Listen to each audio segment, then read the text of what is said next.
In the mid-19th century, thousands of men rushed west to find gold. They chased a glimmer in a stream. They gambled their lives on a lucky strike. John D. Rockefeller did not join them. He did not look for gold. He looked for a different kind of wealth. He looked for the resource that would power the next 100 years of human progress. In 1863, Rockefeller focused his attention on crude oil. He did not see a commodity. He saw the future industrial blood of the world. This was not a gamble. It was a calculation. Rockefeller did not start by drilling for oil. Most people in the early oil industry were wildcatters. These men were speculators.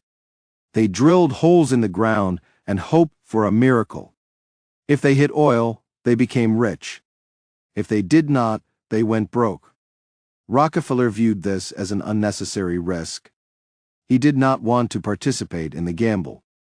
He wanted to control the system. He identified a bottleneck. At the time, the world needed light. Whale oil was the standard for lamps. It was expensive. It was scarce. The whales were disappearing. Kerosene offered a cheaper alternative. Kerosene came from crude oil. But crude oil in its raw form was useless. It had to be refined.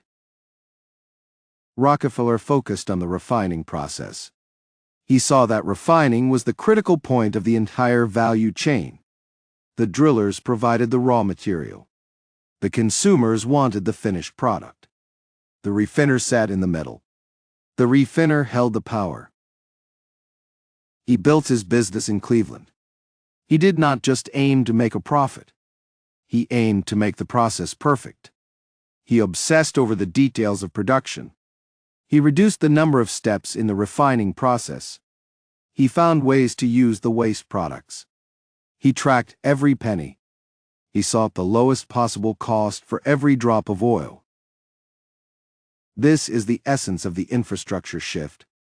Most people follow the hype of the end product. They chase the gold. Rockefeller looked for the commodity that every other industry required to function. He looked for the foundation. This pattern repeats throughout history. In the modern era, early adopters of Bitcoin recognized a shift toward decentralized finance. They saw a change in how value is stored and moved. They entered the market before institutional capital validated the asset. They did not just buy a coin. They recognized a structural shift in the financial system. Rockefeller applied this same logic to energy. He understood that as cities grew and factories expanded, the demand for energy would become inevitable. He did not need to guess if oil would be successful. He only needed to ensure that he owned the mechanism that made oil useful. The early oil market was chaotic. It was a period of extreme volatility. Production would spike. Prices would crash. The wildcatters would panic. They would fight each other for scraps. Rockefeller did not panic. He used the chaos to his advantage. When prices dropped, other refiners went bankrupt. Rockefeller did not see a crisis. He saw an opportunity to consolidate. He approached his struggling competitors. He offered to buy the refineries. He did not always pay in cash. He often offered them shares in his growing organization. This was the period of the Cleveland Massacre. In 1872, Rockefeller bought out the majority of his competitors in a short window of time. He did not do this through luck. He did this because his cost structure was lower. He could survive a price war that destroyed everyone else. He then moved to secure the transport of his oil. Oil is heavy. It is difficult to move.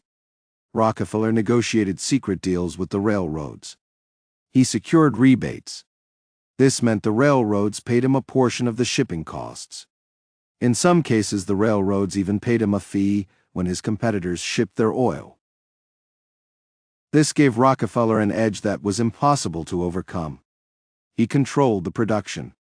He controlled the refining. He controlled the distribution. He had secured the bottleneck. By the time the rest of the market realized what had happened, Rockefeller had built Standard Oil. At its peak, Standard Oil controlled approximately 90% of the refining capacity in the United States. This was not a result of a single lucky discovery. It was the result of a system. Rockefeller had moved from participation to positioning. Participating means playing the game by the existing rules.